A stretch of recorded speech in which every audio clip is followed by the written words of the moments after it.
Pace bene, masih di mea culpa. Mengapa gereja Katolik itu disebut apostolik?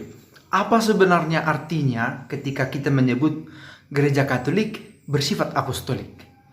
Para sahabat, ini akan menjadi perbincangan kita singkat di video ini.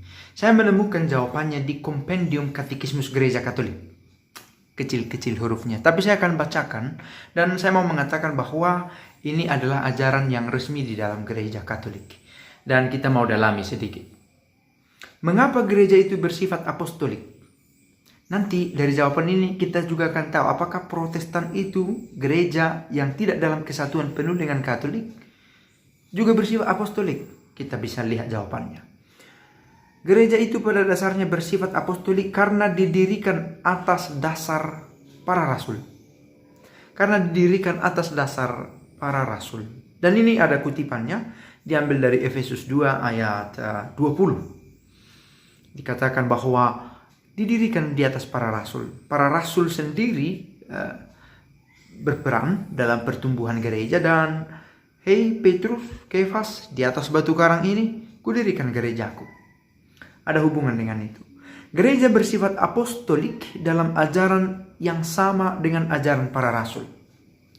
Gereja Katolik itu disebut apostolik karena ajaran yang diajarkan meneruskan ajaran para rasul. Bagaimana ajaran para rasul itu kita dapat dari kitab suci dan dari tulisan-tulisan bapak-bapak gereja yang diteruskan, diestafetkan dari waktu ke waktu.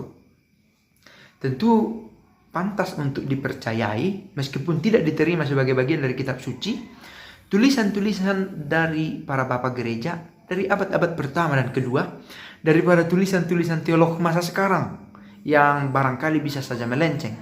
Saya tidak mau katakan bahwa tulisan teolog zaman sekarang tidak bisa dipercaya, tetapi soal penerusan ajaran gereja pantas untuk dihargai lebih tulisan dari bapak gereja dari abad pertama, abad kedua, yang boleh jadi masih mendengar langsung dari kesaksian atau orang-orang yang masih berkenaan dengan lokasi, dengan kisah, dengan waktu yang ada pada masa itu. Nah, itu yang pertama didirikan atas para rasul, yang kedua meneruskan ajaran para rasul. Lalu dikatakan gereja bersifat apostolik karena strukturnya, yaitu diajar, dikuduskan dan dibimbing oleh para rasul melalui pengganti-pengganti mereka, yaitu para uskup dalam kesatuan dengan pengganti Petrus sampai pada kedatangan Kristus kembali, parusia kedua. Nah, ini yang ketiga ini termasuk sesuatu yang istimewa.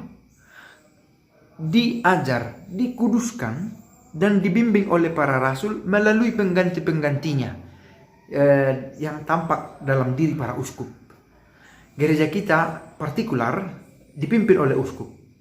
Dan kita tahu bahwa ke-12 rasul menjadi pimpinan gereja di mana mereka berada pada waktu itu. Dan Petrus sebagai primus inter pares, yang pertama di antara bagian-bagian ini. Mereka semua mendapat gelar para rasul, memiliki keistimewaan yang serupa bahwa mereka juga menjadi saksi nyata dari Kristus dan mereka mendirikan gereja di mana mereka berada.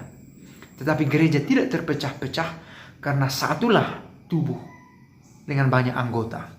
Dan Petrus dipandang sebagai pimpinan pada waktu itu. Dan tahta Petrus yang sekarang ini dapat kita lihat dalam diri Paus sebagai uskup Roma yang juga menjadi ketua di antara para uskup yang lain dalam kesatuan dengan uskup yang lain. Boleh dikatakan begitu dalam bahasa awam kita. Nah, ini yang menunjukkan bahwa gereja Katolik itu apostolik, apostel, rasul, apostolos. Kerasulan dari para rasul itu diteruskan dari waktu ke waktu. Dan memang gereja itu didirikan atas para rasul. Ajaran yang diajarkan pada gereja itu adalah ajaran para rasul. Dan gereja itu sendiri dikuduskan, dibimbing, dijaga, dirawat oleh para pengganti rasul yang kita kenal sebagai uskup dan Uskup Agung Roma kita kenal sebagai Paus. Katekesi singkat untuk menunjukkan bahwa gereja Katolik itu gereja apostolik. Nah, apakah gereja di luar kesatuan dengan gereja Katolik adalah apostolik?